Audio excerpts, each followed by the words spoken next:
அன்புள்ள உலக மாற்றுத்திறனாளிகள் தின விழா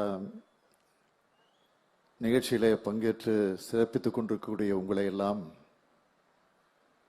வரவேற்று மகிழ்ந்திருக்கக்கூடிய மாண்புமிகு துணை முதலமைச்சர் தம்பி உதயநிதி அவர்களே, மாண்புமிகு அமைச்சர் பெருமக்கள் நேரு அவர்களே, ராஜகண்ணப்பன் அவர்களே, திருமதி கீதாஜீவன் அவர்களே, மா சுப்பிரமணியன் அவர்களே, டிஆர்பி ராஜா அவர்களே, மாண்புமிகு மேயர் பிரியா உள்ளிட்ட துணை மேயர் மகேஷ்குமார் உள்ளிட்ட உள்ளாட்சி அமைப்பினுடைய பிரதிநிதிகளே, சட்டமன்ற உறுப்பினர்கள் ஏழன் அவர்களே, பரந்தாமன் அவர்களே, தலைமைச் செயலாளர் திரு முருகானந்தம் ஐஏஎஸ் அவர்களே,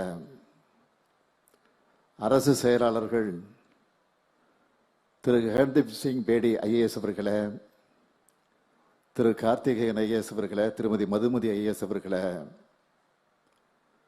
ஆணையர்கள் திருமதி லட்சுமி ஐஏஎஸ் அவர்களே, திரு சுதன் அவர்களே, இந்த நிகழ்ச்சியில கலந்து கொண்டு சிறப்பு விருந்தினராக பங்கேற்று சிறப்பான வகையில் உரையாற்றி அமர்ந்திருக்கக்கூடிய மதிப்பிற்குரிய திருமதி ரோகிணி அவர்களே,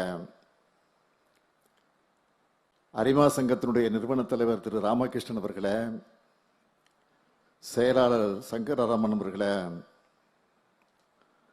மாற்றுத்திறனாளிகள் நல ஆலோசனை குழு உறுப்பினர்களே, அரசு உயர் அலுவலர்களே, விருது பெற்றிருக்கக்கூடிய விருதாளர்களே, மாற்றுத்திறனாளிகள் நல சங்கங்களின் நிர்வாகிகளே, என்னுடைய அன்பிற்கும் பாசத்திற்கும் உரிய மாற்றுத்திறனாளிகள் நல சங்கங்களின் நிர்வாகிகள், அன்பிற்கிணைய சகோதர சகோதரிகள் அத்தனை பேருக்கும் என்னுடைய இதே உருவான நன்றியை, வணக்கத்தை நான் தெரிவித்துக் கொள்ள விரும்புகிறேன்.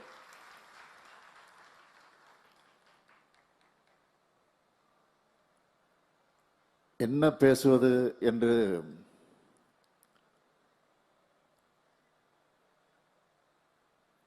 ஒரு உணர்ச்சி வயமான உணர்வுக்கு சென்று அப்படியே உங்களை எல்லாம் பேசாமல் பார்த்து கொண்டே இருந்தால் போதும் என்ற அந்த நிலையில தான் நான் உங்கள் முன்னால் நின்று கொண்டிருக்கிறேன்.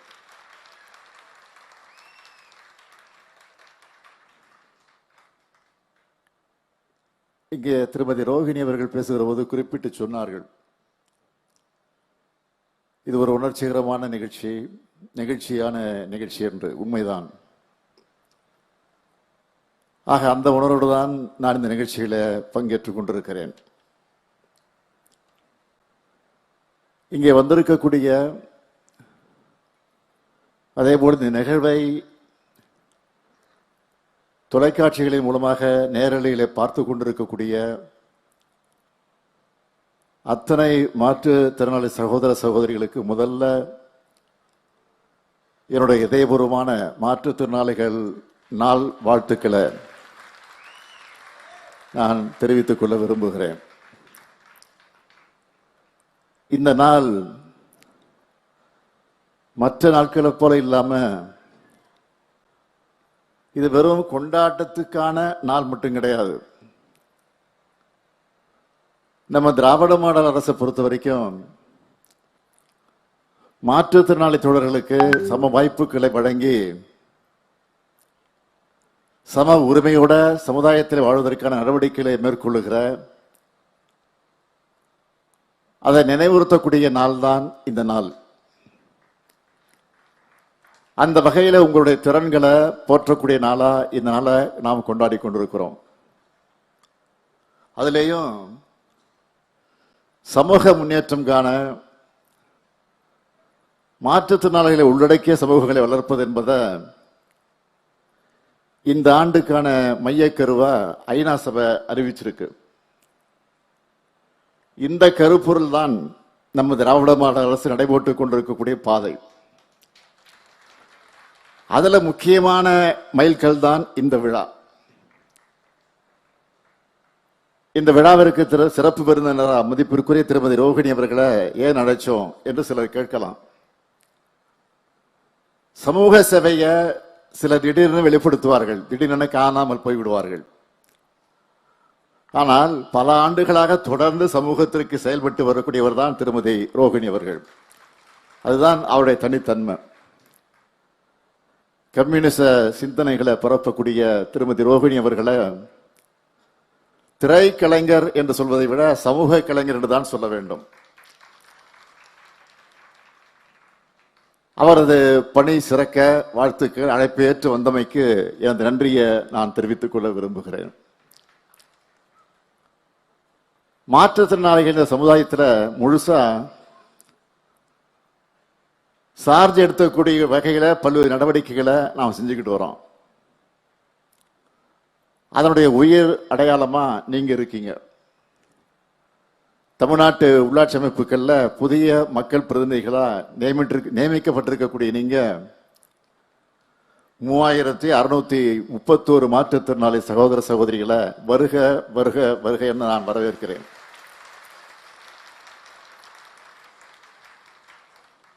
இப்போது நகர்ப்புறத்திலும் 9 மாவட்ட கிராமப்புற உள்ளாட்சி அமைப்புகளை நியமித்திருக்கிறோம்.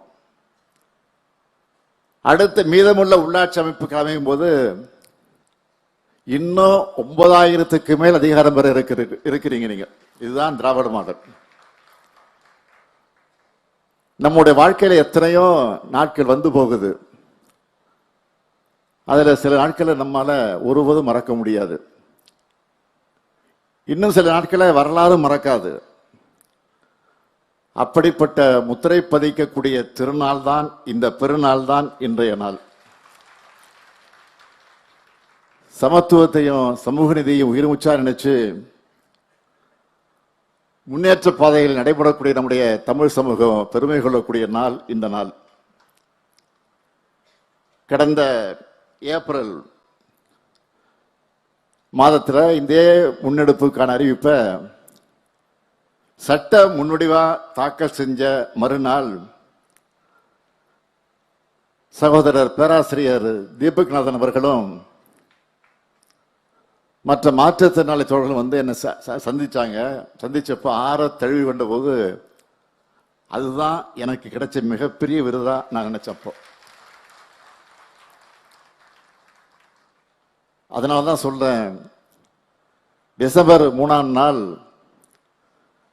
அந்த நாளை உலக மாற்றுத்திறனாளிகளாக நாளை அறிவிச்சு கொண்டாடுகிற ஐநா அமைப்புக்கு கூட இந்த நிகழ்ச்சியை பார்த்து பெருமைப்படும். சாதி, மதம், இனம், மொழி, பாலினம்னு ஏராளமான வேறுபாடுகளும் பாகுபாடுகளும் தீண்டாமைகளும் நிறைஞ்சிருக்கக்கூடிய இந்த சமூகத்தில் இதெல்லாம் களையப்படணும். நாம் அனைவரும் சமம், எல்லாருக்கும் சமூகம் இருக்குன்னு மக்களோட உரிமை குரலா உருவான இயக்கம் தான் திராவிட இயக்கம். பிற்போக்குத்தனங்கள் இறுகி போயிருந்த காலகட்டத்தில் பேச்சாலும் எழுத்தாலும் அறிவு சிந்தனை விதைச்சு நம்ம கொண்டு வந்திருக்கக்கூடிய மாற்றம் மிகப்பெரியது. பெரும்பாலான மக்கள் சமூக தீமைய, அந்த தீண்டாமைய கைவிட்டு முற்போக்கு பாதைகளை நடைபெற ஆரம்பிச்சுட்டாங்க.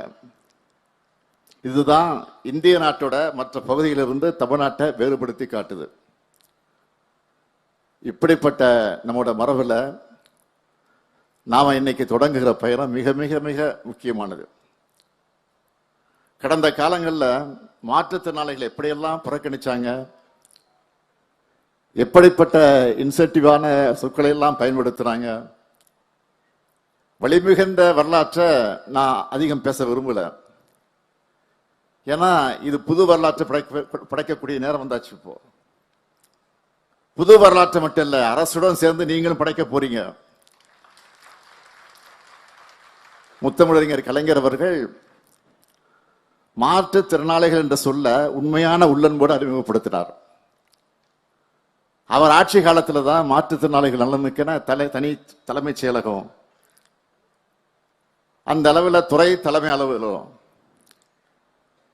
இந்தியாவிலே தனித்துறையை கொண்ட தனிச்சிறப்பை தமிழ்நாடு பெற்றுச்சு. மாநிலத்தோட அனைத்து மாவட்டங்கள்லையும் கள அலுவலகங்களை இந்த துறை பெற்று இருக்குன்னா அதுக்கு அடித்தளம் அமைச்சது முத்தமிழறிஞர் முதலமைச்சர் கலைஞர் அவர்கள் தான். இதே வழியில நம்ம திராவிட மாடல் அரசும் செயல்பட்டு வருது. உங்களுக்கு புரியும், தெரியும். மாற்றுத்திறனாளிக்கு தேவை கருணை அல்ல, அவங்களுடைய உரிமை என்பதை உணர்ந்து இன்றைக்கு இந்த அரசு செயல்பட்டுக் கொண்டிருக்கிறது. அப்படி செயல்பட்டு வரக்கூடிய சில திட்டங்களை முன்னெடுப்புகளையும் பட்டியலிட்டு சொல்லணும்னா, மாற்றுத்திறனாளிகள் பொருளாதார மேம்பாடுக்கான அரசு துறைகள்ல உகந்த பணியிடங்கள் கண்டறியப்பட்டு 4 இடஒதுக்கீடு முறையில வாய்ப்புகளை வழங்க உத்தரவிட்டிருக்கிறோம். இதே போல தனியார் துறைகளையும் பணியமர்த்த மாவட்ட அளவிலையும் மண்டல அளவிலையும் சிறப்பு வேலைவாய்ப்பு முகாம்கள் நடத்தப்பட்டு வருது. தமிழ்நாடு அரசு மாற்றுத்திறனாளிகளுக்காக ஒவ்வொரு நிதியாண்டிலும் நிதியை ஒதுக்கிட்டு அதை உயர்த்திக்கிட்டே வரோம். 2021-22 நிதியாண்டில் 813 கோடியே 63 லட்சம் ஒதுக்கீடு செஞ்சோம். 2025-26 1432 கோடியே 70 லட்சம் ரூபாய் உயர்த்தி இருக்கோம். மாற்றுத்திறனாளிகளுடைய நலனுக்காக மட்டுமே இதுவரை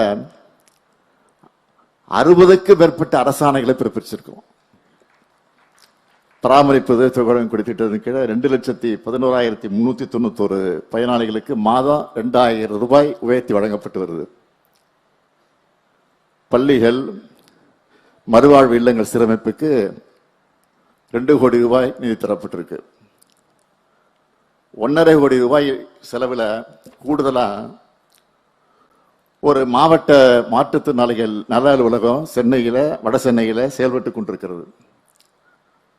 சுயதொழில் கடனுதவி திட்டம் மூலம் அளிக்கப்படக்கூடிய 25,000 ரூபாய் அறிவுசார் குறைபாடு உடையோர், புற உலக சிந்தனையற்றோர், தசை சிதைவு நோயால பாதிக்கப்பட்டவர்களுடைய பெற்றோருக்கும் 15,000 ரூபாய்ன்னு நீட்டிச்சு ஆணை வெளியிட்டு இருக்கிறோம்.